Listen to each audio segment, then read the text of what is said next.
هل أتاك حديث ضيف إبراهيم المكرمين إذ دخلوا عليه فقالوا سلاما قال سلام قوم منكرون۔ اے نبی، ابراہیم کے معزز مہمانوں کی حکایت بھی تمہیں پہنچی ہے۔ جب وہ اس کے ہاں آئے تو کہا آپ کو سلام ہے۔ اس نے کہا آپ لوگوں کو بھی سلام ہے، کچھ ناآشنا سے لوگ ہیں۔ اے نبی، اب یہاں سے رکوع دوم کے اختتام تک انبیاء علیہم السلام اور بعض گزشتہ قوموں کے انجام کی طرف پے در پے مختصر اشارات کیے گئے ہیں، جن سے دو باتیں ذہن نشین کرانی مقصود ہیں۔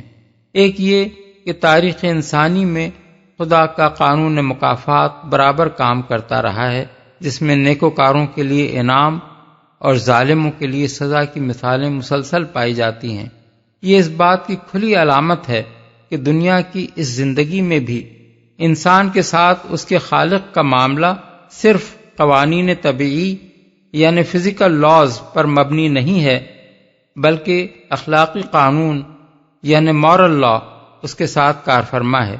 اور جب سلطنت کائنات کا مزاج یہ ہے کہ جس مخلوق کو جسم طبیعی میں رکھ کر اخلاقی اعمال کا موقع دیا گیا ہو، اس کے ساتھ حیوانات و نباتات کی طرح محض طبیعی قوانین پر معاملہ نہ کیا جائے، بلکہ اس کے اخلاقی اعمال پر اخلاقی قانون بھی نافذ کیا جائے، تو یہ بات بجائے خود اس حقیقت کی صاف نشاندہی کرتی ہے کہ اس سلطنت میں ایک وقت ایسا ضرور آنا چاہیے جب اس طبیعی دنیا میں انسان کا کام ختم ہو جانے کے بعد خالص اخلاقی قانون کے مطابق اس کے اخلاقی اعمال کے نتائج پوری طرح برآمد ہوں، کیونکہ اس طبیعی دنیا میں وہ مکمل طور پر برآمد نہیں ہو سکتے۔ دوسری بات جو ان تاریخی اشارات سے ذہن نشین کرائی گئی ہے وہ یہ ہے کہ جن قوموں نے بھی انبیاء علیہم السلام کی بات نہ مانی اور اپنی زندگی کا پورا رویہ توحید، رسالت اور آخرت کے انکار پر قائم کیا، وہ آخر کار ہلاکت کی مستحق ہو کر رہیں۔ تاریخ کا یہ مسلسل تجربہ اس بات پر شاہد ہے کہ خدا کا قانون اخلاق جو انبیاء کے ذریعے سے دیا گیا اور اس کے مطابق انسانی اعمال کی باز پرس جو آخرت میں ہونی ہے، سراسر مبنی بر حقیقت ہے، کیونکہ جس قوم نے بھی اس قانون سے بے نیاز ہو کر اپنے آپ کو غیر ذمہ دار اور غیر جواب دہ سمجھتے ہوئے دنیا میں اپنا رویہ متعین کیا ہے، وہ آخر کار سیدھی تباہی کی طرف گئی ہے۔ حکایت بھی تمہیں پہنچی ہے۔ یہ قصہ قرآن مجید میں 3 مقامات پر پہلے گزر چکا ہے۔ ملاحظہ ہو تفہیم القرآن جلد 2 صفحہ 353 تا 355، 509 تا 511، جلد 1 صفحہ 696۔ کچھ ناآشنا سے لوگ ہیں۔ سیاق و سباق کو دیکھتے ہوئے اس فقرے کے 2 معنی ہو سکتے ہیں۔ ایک یہ کہ حضرت ابراہیم علیہ السلام نے خود ان مہمانوں سے فرمایا کہ آپ حضرات سے کبھی پہلے شرف نیاز حاصل نہیں ہوا، آپ شاید اس علاقے میں نئے تشریف لائے ہیں۔ دوسرے یہ کہ ان کے سلام کا جواب دے کر حضرت ابراہیم نے اپنے دل میں کہا یا گھر میں ضیافت کا انتظام کرنے کے لیے جاتے ہوئے اپنے خادموں سے فرمایا کہ یہ کچھ اجنبی سے لوگ ہیں، پہلے کبھی اس علاقے میں اس شان اور وضع قطع کے لوگ دیکھنے میں نہیں آئے۔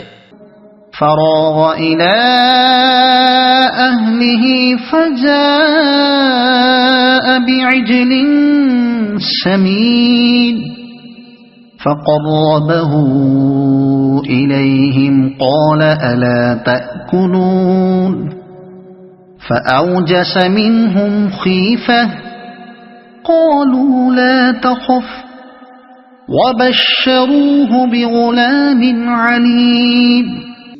پھر وہ چپکے سے اپنے گھر والوں کے پاس گیا اور ایک موٹا تازہ بچڑا لا کر مہمانوں کے آگے پیش کیا۔ اس نے کہا آپ حضرات کھاتے نہیں؟ پھر وہ اپنے دل میں ان سے ڈرا۔ انہوں نے کہا ڈریے نہیں، اور اسے ایک ذی علم لڑکے کی پیدائش کا مژدہ سنایا۔ اپنے گھر والوں کے پاس گیا، یعنی اپنے مہمانوں سے یہ نہیں کہا کہ میں آپ کے لیے کھانے کا انتظام کرتا ہوں، بلکہ انہیں بٹھا کر خاموشی سے ضیافت کا انتظام کرنے چلے گئے، تاکہ مہمان تکلفاً یہ نہ کہیں کہ کہ اس تکلیف کی کیا حاجت ہے۔ موٹا تازہ بچڑا۔ سورہ ہود میں عجلن حنیز یعنی بھنے ہوئے بچھڑے کے الفاظ ہیں۔ یہاں بتایا گیا ہے کہ آپ نے خوب چھانٹ کر موٹا تازہ بچھڑا بھنوایا تھا۔ اپنے دل میں ان سے ڈرا، یعنی جب ان کے ہاتھ کھانے کی طرف نہ بڑھے تو حضرت ابراہیم کے دل میں خوف پیدا ہوا۔ اس خوف کی وجہ یہ بھی ہو سکتی ہے کہ اجنبی مسافروں کا کسی کے گھر جا کر کھانے سے پرہیز کرنا قبائلی زندگی میں اس بات کی علامت ہوتا ہے کہ وہ کسی برے ارادے سے آئے ہیں، لیکن اغلب یہ ہے کہ ان کے اس اجتناب ہی سے حضرت ابراہیم سمجھ گئے کہ یہ فرشتے ہیں جو انسانی صورت میں آئے ہیں، اور چونکہ فرشتوں کا انسانی شکل میں آنا بڑے غیر معمولی حالات میں ہوتا ہے، اس لیے آپ کو خوف لاحق ہوا کہ کوئی خوفناک معاملہ درپیش ہے جس کے لیے یہ حضرات اس شان سے تشریف لائے ہیں۔ مژدہ سنایا۔ سورہ ہود میں تصریح ہے کہ یہ حضرت اسحاق علیہ السلام کی پیدائش کا مژدہ تھا، اور اس میں یہ بشارت بھی دی گئی تھی کہ حضرت اسحاق سے ان کو حضرت یعقوب علیہ السلام جیسا پوتا نصیب ہوگا۔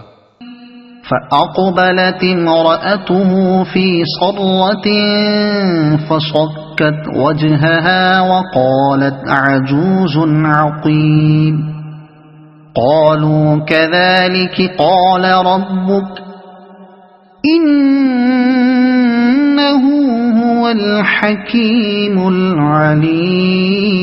العليم۔ یہ سن کر اس کی بیوی چیختی ہوئی آگے بڑھی اور اس نے اپنا منہ پیٹ لیا اور کہنے لگی، بوڑھی بانجھ۔ انہوں نے کہا، یہی کچھ فرمایا ہے تیرے رب نے، وہ حکیم ہے اور سب کچھ جانتا ہے۔ بانجھ یعنی ایک تو میں بوڑھی، اوپر سے بانجھ، اب میرے ہاں بچہ ہوگا۔ بائبل کا بیان ہے کہ اس وقت حضرت ابراہیم کی عمر 100 سال اور حضرت سارہ کی عمر 90 سال تھی۔ پیدائش باب 18 آیت 17۔ وہ حکیم ہے اور سب کچھ جانتا ہے۔ اس قصے سے یہ بتانا مقصود ہے کہ جس بندے نے اپنے رب کی بندگی کا حق دنیا میں ٹھیک ٹھیک ادا کیا تھا، اس کے ساتھ عقبہ میں تو جو معاملہ ہوگا سو ہوگا۔ اسی دنیا میں اس کو یہ انعام دیا گیا کہ عام قوانین طبیعت کی روح سے جس عمر میں اس کے ہاں اولاد پیدا نہ ہو سکتی تھی، اور اس کی سن رسیدہ بیوی تمام عمر بے اولاد رہ کر اس طرف سے قطعی مایوس ہو چکی تھی، اس وقت اللہ نے اسے نہ صرف اولاد دی بلکہ ایسی بے نظیر اولاد دی جو آج تک کسی کو نصیب نہیں ہوئی ہے۔ دنیا میں کوئی دوسرا انسان ایسا نہیں ہے جس کی نسل میں مسلسل 4 انبیاء پیدا ہوئے ہوں۔ وہ صرف حضرت ابراہیم ہی تھے جن کے ہاں 3 پشت تک نبوت چلتی رہی، اور حضرت اسماعیل، حضرت اسحاق، حضرت یعقوب اور حضرت یوسف علیہ السلام جیسے جلیل القدر نبی ان کے گھرانے سے اٹھے۔ قال فما خطبكم أيها المرسلون۔ ابراہیم نے کہا، اے فرشتادگان الہی، کیا مہم آپ کو درپیش ہے؟ چونکہ فرشتوں کا انسانی شکل میں آنا کسی بڑے اہم کام کے لیے ہوتا ہے، اس لیے حضرت ابراہیم علیہ السلام نے ان کی آمد کا مقصد پوچھنے کے لیے خطب کا لفظ استعمال فرمایا۔ خطب عربی زبان میں کسی معمولی کام کے لیے نہیں بلکہ کسی امر عظیم کے لیے بولا جاتا ہے۔ قالوا إنا أرسلنا إلى قوم مجرمين لنرسل عليهم حجارة من طين مسومة عند ربك للمسرفين۔ انہوں نے کہا، ہم ایک مجرم قوم کی طرف بھیجے گئے ہیں تاکہ اس پر پکی ہوئی مٹی کے پتھر برسا دیں جو آپ کے رب کے ہاں حد سے گزر جانے والوں کے لیے نشان زدہ ہیں۔ مجرم قوم کی طرف بھیجے گئے ہیں، مراد ہے قوم لوط۔ اس کے جرائم اس قدر بڑھ چکے تھے کہ صرف مجرم قوم کا لفظ ہی یہ بتانے کے لیے کافی تھا کہ اس سے مراد کون سی قوم ہے۔ اس سے پہلے قرآن مجید میں اس کا ذکر گزر چکا ہے۔ تفہیم القرآن جلد 2 صفحہ 51 تا 53، 355 تا 359, 510 تا 511, جلد سوم صفحہ 170, 526 تا 530, 586 تا 587, 594 تا 598, جلد چہارم الصافات صفحہ 306. نشان زدہ ہیں، یعنی ایک ایک پتھر پر آپ کے رب کی طرف سے نشان لگا دیا گیا ہے کہ اسے کس مجرم کی سرکوبی کرنی ہے. سورہ ہود اور الحجر میں اس عذاب کی تفصیل یہ بتائی گئی ہے کہ ان کی بستیوں کو تلپٹ کر دیا گیا اور اوپر سے پکی ہوئی مٹی کے پتھر برسائے گئے. اس سے یہ تصور کیا جا سکتا ہے کہ شدید زلزلے کے اثر سے پورا علاقہ الٹ دیا گیا اور جو لوگ زلزلے سے بچ کر بھاگے ان کو آتش فشاں مادے کے پتھروں کی بارش نے ختم کر دیا. فأخرجنا من كان فيها من المؤمنين فما وجدنا فيها غير بيت من المسلمين. پھر ہم نے ان سب لوگوں کو نکال لیا جو اس بستی میں مومن تھے، اور وہاں ہم نے ایک گھر کے سوا مسلمانوں کا کوئی گھر نہ پایا. پھر ہم نے ان سب لوگوں کو نکال لیا. بیچ میں یہ قصہ چھوڑ دیا گیا ہے کہ حضرت ابراہیم علیہ السلام کے پاس سے یہ فرشتے کس طرح حضرت لوط کے یہاں پہنچے اور وہاں ان کے اور قوم لوط کے درمیان کیا کچھ پیش آیا. یہ تفصیلات سورہ ہود، الحجر اور العنکبوت میں گزر چکی ہیں. یہاں صرف اس آخری وقت کا ذکر کیا جا رہا ہے جب اس قوم پر عذاب نازل ہونے والا تھا. مسلمانوں کا کوئی گھر نہ پایا، یعنی پوری قوم میں اور اس کے پورے علاقے میں صرف ایک گھر تھا جس میں ایمان و اسلام کی روشنی پائی جاتی تھی، اور وہ تنہا حضرت لوط علیہ السلام کا گھر تھا. باقی پوری قوم فسق و فجور میں ڈوبی ہوئی تھی اور اس کا سارا ملک گندگی سے لبریز ہو چکا تھا. اس لیے اللہ تعالیٰ نے اس ایک گھر کے لوگوں کو بچا کر نکال لیا اور اس کے بعد اس ملک پر وہ تباہی نازل کی جس سے اس بدکار قوم کا کوئی فرد بچ کر نہ جا سکا. اس آیت میں 3 اہم مضامین بیان ہوئے ہیں. ایک یہ کہ اللہ کا قانون مکافات اس وقت تک کسی قوم کی کامل تباہی کا فیصلہ نہیں کرتا جب تک اس میں کچھ قابل لحاظ بھلائی موجود رہے. برے لوگوں کی اکثریت کے مقابلے میں اگر ایک قلیل عنصر بھی ایسا پایا جاتا ہو جو بدی کو روکنے اور نیکی کے راستے کی طرف بلانے کے لیے کوشاں ہو تو اللہ تعالیٰ اسے کام کرنے کا موقع دیتا ہے اور اس قوم کی مہلت میں اضافہ کرتا رہتا ہے جو ابھی خیر سے بالکل خالی نہیں ہوئی ہے. مگر جب حالت یہ ہو جائے کہ کسی قوم کے اندر آٹے میں نمک کے برابر بھی خیر باقی نہ رہے تو ایسی صورت میں اللہ کا قانون یہ ہے کہ جو 2-4 نیک انسان اس کی بستیوں میں برائی کے خلاف لڑتے لڑتے تھک کر عاجز آ چکے ہوں انہیں وہ اپنی قدرت سے کسی نہ کسی طرح بچا کر نکال دیتا ہے اور باقی لوگوں کے ساتھ وہی معاملہ کرتا ہے جو ہر ہوش مند مالک اپنے سڑے ہوئے پھلوں کے ساتھ کیا کرتا ہے. دوسرے یہ کہ مسلمان صرف اسی امت کا نام نہیں ہے جو محمد صلی اللہ علیہ وسلم کی پیرو ہے، بلکہ آپ سے پہلے کے تمام انبیاء اور ان کے پیرو بھی مسلمان ہی تھے.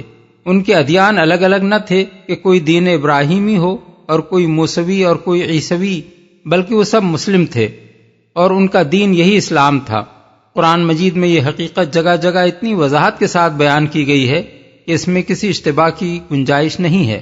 مثال کے طور پر حسب ذیل آیات ملاحظہ ہوں: سورہ البقرہ 128، 131، 132، 133، آل عمران آیت 67، المائدہ آیات 44، 111، یونس آیات 72، 84، سورہ یوسف آیت 101، الاعراف آیت 126، النمل آیات 31، 42، 44۔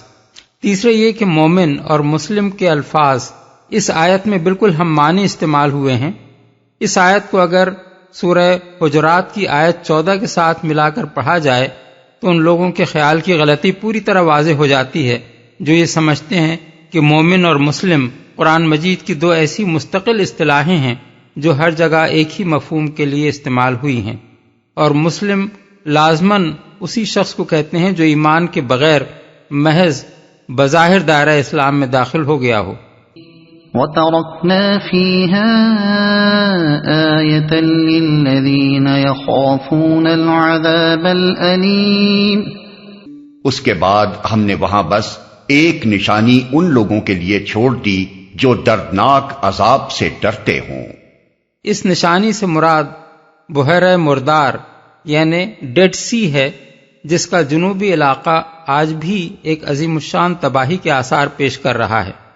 ماہرین آثار قدیمہ کا اندازہ ہے کہ قوم لوط کے بڑے شہر غالباً شدید زلزلے سے زمین کے اندر دھنس گئے تھے اور ان کے اوپر بحیرہ مردار کا پانی پھیل گیا تھا، کیونکہ اس بحیرے کا وہ حصہ جو اللسان نامی چھوٹے سے جزیرہ نما کے جنوب میں واقع ہے صاف طور پر بعد کی پیداوار معلوم ہوتا ہے، اور قدیم بحیرہ مردار کے جو آثار اس جزیرہ نما کے شمال تک نظر آتے ہیں وہ جنوب میں پائے جانے والے آثار سے بہت مختلف ہیں۔ اس سے یہ قیاس کیا جاتا ہے کہ جنوب کا حصہ پہلے اس بحیرے کی سطح سے بلند تھا، بعد میں کسی وقت دھنس کر اس کے نیچے چلا گیا۔ اس کے دھنسنے کا زمانہ بھی 2000 برس قبل مسیح کے لگ بھگ معلوم ہوتا ہے، اور یہی تاریخی طور پر حضرت ابراہیم اور حضرت لوط کا زمانہ ہے۔ 1965 میں آثار قدیمہ کی تلاش کرنے والی ایک امریکی جماعت کو اللسان پر ایک بہت بڑا قبرستان ملا ہے جس میں 20,000 سے زیادہ قبریں ہیں۔ اس سے اندازہ ہوتا ہے کہ قریب میں کوئی بڑا شہر ضرور آباد ہوگا، مگر کسی ایسے شہر کے آثار آس پاس کہیں موجود نہیں ہیں جس سے متصل اتنا بڑا قبرستان بن سکتا ہو۔ اس سے بھی یہ شبہ تقویت پاتا ہے کہ جس شہر کا یہ قبرستان تھا وہ بحیرے میں غرق ہو چکا ہے۔ بحیرے کے جنوب میں جو علاقہ ہے اس میں اب بھی ہر طرف تباہی کے آثار موجود ہیں، اور زمین میں گندھک، رال، کولتار اور قدرتی گیس کے اتنے ذخائر پائے جاتے ہیں جنہیں دیکھ کر گمان ہوتا ہے کسی وقت بجلیوں کے گرنے سے یا زلزلے کا لاوا نکلنے سے یہاں ایک جہنم پھٹ پڑی ہوگی۔ وَفِي مُوسَىٰ إِذْ أَرْسَلْنَاهُ إِلَىٰ فِرْعَوْنَ بِسُلْطَانٍ مُّبِينٍ فَتَوَلَّىٰ بِرُكْنِهِ وَقَالَ سَاحِرٌ أَوْ مَجْنُونٌ۔ اور تمہارے لیے نشانی ہے موسیٰ کے قصے میں جب ہم نے اسے صریح سند کے ساتھ فرعون کے پاس بھیجا تو وہ اپنے بلبوتے پر اکڑ گیا اور بولا یہ جادوگر ہے یا مجنون ہے۔ فرعون کے پاس بھیجا یعنی ایسے صریح معجزات اور ایسی کھلی کھلی علامات کے ساتھ بھیجا جن سے یہ امر مشتبہ نہ رہا تھا کہ آپ خالق ارض و سما کی طرف سے مامور ہو کر آئے ہیں۔ جادوگر ہے یا مجنون ہے، یعنی کبھی اس نے آپ کو ساحر قرار دیا اور کبھی کہا کہ یہ شخص مجنون ہے۔ فَأَخَذْنَاهُ وَجُنُودَهُ فَنَبَذْنَاهُمْ فِي الْيَمِّ وَهُوَ مُلِيمٌ۔ آخر کار ہم نے اسے اور اس کے لشکروں کو پکڑا اور سب کو سمندر میں پھینک دیا اور وہ ملامت زدہ ہو کر رہ گیا۔ اس چھوٹے سے فقرے میں تاریخ کی ایک پوری داستان سمیٹ دی گئی ہے۔ اس کو سمجھنے کے لیے ذرا چشم تصور کے سامنے یہ نقشہ لے آئیے کہ فرعون اس وقت دنیا کے سب سے بڑے مرکز تہذیب و تمدن کا عظیم فرما روا تھا، جس کی شوکت و سطوت سے گرد و پیش کی ساری قومیں خوفزدہ تھیں۔ ظاہر بات ہے کہ وہ جب اپنے لشکروں سمیت اچانک ایک روز غرقاب ہوا ہوگا تو صرف مصر ہی میں نہیں آس پاس کی تمام قوموں میں اس واقعے کی دھوم مچ گئی ہوگی، مگر اس پر بجز ان لوگوں کے جن کے اپنے قریبی رشتہ دار غرق ہوئے تھے باقی کوئی نہ تھا جو ان کے اپنے ملک میں یا دنیا کی دوسری قوموں میں ماتم کرتا یا ان کا مرثیہ کہتا، یا کم از کم یہی کہنے والا ہوتا کہ افسوس کیسے اچھے لوگ تھے جو اس حادثے کے شکار ہو گئے۔ اس کے بجائے چونکہ دنیا ان کے ظلم سے تنگ آئی ہوئی تھی، اس لیے ان کے عبرتناک انجام پر ہر شخص نے اطمینان کا سانس لیا، ہر زبان نے ان پر ملامت کی پھٹکار برسائی، اور جس نے بھی اس خبر کو سنا وہ پکار اٹھا کہ یہ ظالم اسی انجام کے مستحق تھے۔ سورہ دخان میں اسی کیفیت کو ان الفاظ میں بیان کیا گیا ہے کہ فما بکت علیہم السماء والارض، یعنی پھر نہ آسمان ان پر رویا اور نہ زمین۔ وَفِي عَادٍ إِذْ أَرْسَلْنَا عَلَيْهِمُ الرِّيحَ الْعَقِيمَ ما تذر من شيء أتت عليه إلا جعلته كالرميم. اور تمہارے لیے نشانی ہے عاد میں جبکہ ہم نے ان پر ایک ایسی بے خیر ہوا بھیج دی کہ جس چیز پر بھی وہ گزر گئی اسے بوسیدہ کر کے رکھ دیا. اس ہوا کے لیے لفظ عقیم استعمال ہوا ہے جو بانجھ عورت کے لیے بولا جاتا ہے، اور لغت میں اس کے اصل معنی یابس یعنی خشک کے ہیں. اگر اسے لغوی معنی میں لیا جائے تو اس کا مطلب یہ ہوگا کہ وہ ایسی سخت گرم و خشک ہوا تھی کہ جس چیز پر سے وہ گزر گئی اسے سکھا کر رکھ دیا. اور اگر اسے محاورے کے مفہوم میں لیا جائے تو اس کے معنی یہ ہوں گے کہ بانجھ عورت کی طرح وہ ایسی ہوا تھی جو اپنے اندر کوئی نفع نہ رکھتی تھی، نہ خوشگوار تھی، نہ بارش لانے والی، نہ درختوں کو بارآور کرنے والی، اور نہ ان فائدوں میں سے کوئی فائدہ اس میں تھا جن کے لیے ہوا کا چلنا مطلوب ہوتا ہے. دوسرے مقامات پر بتایا گیا ہے کہ یہ صرف بے خیر اور خشک ہی نہ تھی بلکہ نہایت شدید آندھی کی شکل میں آئی تھی جس نے لوگوں کو اٹھا اٹھا کر پٹخ دیا، اور یہ مسلسل 8 دن اور 7 راتوں تک چلتی رہی، یہاں تک کہ قوم عاد کے پورے علاقے کو اس نے تہس نہس کر کے رکھ دیا. وفي ثمود إذ قيل لهم تمتعوا حتى حين. اور تمہارے لیے نشانی ہے سمود میں جب ان سے کہا گیا تھا کہ ایک خاص وقت تک مزے کر لو. مفسرین میں اس امر پہ اختلاف ہے کہ اس سے مراد کون سی مہلت ہے. حضرت قتادہ کہتے ہیں کہ یہ اشارہ سورہ ہود کی اس آیت کی طرف ہے جس میں بیان کیا گیا ہے کہ سمود کے لوگوں نے جب حضرت صالح کی اونٹنی کو ہلاک کر دیا تو اللہ تعالی کی طرف سے ان کو خبردار کر دیا گیا کہ 3 دن تک مزے کر لو، اس کے بعد تم پر عذاب آ جائے گا. بخلاف اس کے حضرت حسن بصری کا خیال ہے کہ یہ بات حضرت صالح علیہ السلام نے اپنی دعوت کے آغاز میں اپنی قوم سے فرمائی تھی، اور اس سے ان کا مطلب یہ تھا کہ اگر تم توبہ و ایمان کی راہ اختیار نہ کرو گے تو ایک خاص وقت تک ہی تم کو دنیا میں عیش کرنے کی مہلت نصیب ہو سکے گی، اور اس کے بعد تمہاری شامت آ جائے گی. ان دونوں تفسیروں میں سے دوسری تفسیر ہی زیادہ صحیح معلوم ہوتی ہے، کیونکہ بعد کی آیت فَعَتَوْا عَنْ أَمْرِ رَبِّهِمْ یعنی پھر انہوں نے اپنے رب کے حکم سے سرتابی کی، یہ بتاتی ہے کہ جس مہلت کا یہاں ذکر کیا جا رہا ہے وہ سرتابی سے پہلے دی گئی تھی، اور انہوں نے سرتابی اس تنبیہ کے بعد کی. اس کے برعکس سورہ ہود والی آیت میں 3 دن کی جس مہلت کا ذکر کیا گیا ہے وہ ان ظالموں کی طرف سے آخری اور فیصلہ کن سرتابی کا ارتکاب ہو جانے کے بعد دی گئی تھی. فَعَتَوْا عَنْ أَمْرِ رَبِّهِمْ فَأَخَذَتْهُمُ الصَّاعِقَةُ وَهُمْ يَنظُرُونَ فَمَا اسْتَطَاعُوا مِنْ قِيَامٍ وَمَا كَانُوا مُنْتَصِرِينَ. مگر اس تنبیہ پر بھی انہوں نے اپنے رب کے حکم سے سرتابی کی.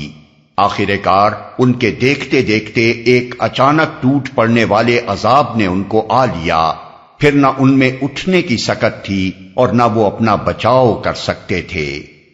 اچانک ٹوٹ پڑنے والے عذاب نے. قرآن مجید میں مختلف مقامات پر اس عذاب کے لیے مختلف الفاظ استعمال ہوئے ہیں. کہیں اسے رجفہ یعنی دہلا دینے والی اور ہلا مارنے والی آفت کہا گیا ہے، کہیں اس کو صیحہ یعنی دھماکے اور کڑکے سے تعبیر کیا گیا ہے، کہیں اس کے لیے طاغیہ یعنی انتہائی شدید آفت کا لفظ استعمال کیا گیا ہے، اور یہاں اسی کو صاعقہ کہا گیا ہے جس کے معنی بجلی کی طرح اچانک ٹوٹ پڑنے والی آفت کے بھی ہیں اور سخت کڑک کے بھی. غالباً یہ عذاب ایک ایسے زلزلے کی شکل میں آیا تھا جس کے ساتھ خوفناک آواز بھی تھی. نہ وہ اپنا بچاؤ کر سکتے تھے. اصل الفاظ ہیں ما کانوا منتصرین. انتصار کا لفظ عربی زبان میں 2 معنوں کے لیے استعمال کیا جاتا ہے. اس کے ایک معنی ہے اپنے آپ کو کسی کے حملے سے بچانا، اور دوسرے معنی ہے حملہ کرنے والے سے بدلہ لینا. وَقَوْمَ نُوحٍ مِّن قَبْلُ إِنَّهُمْ كَانُوا قَوْمًا فَاسِقِينَ. اور ان سب سے پہلے ہم نے نوح کی قوم کو ہلاک کیا کیونکہ وہ فاسق لوگ تھے۔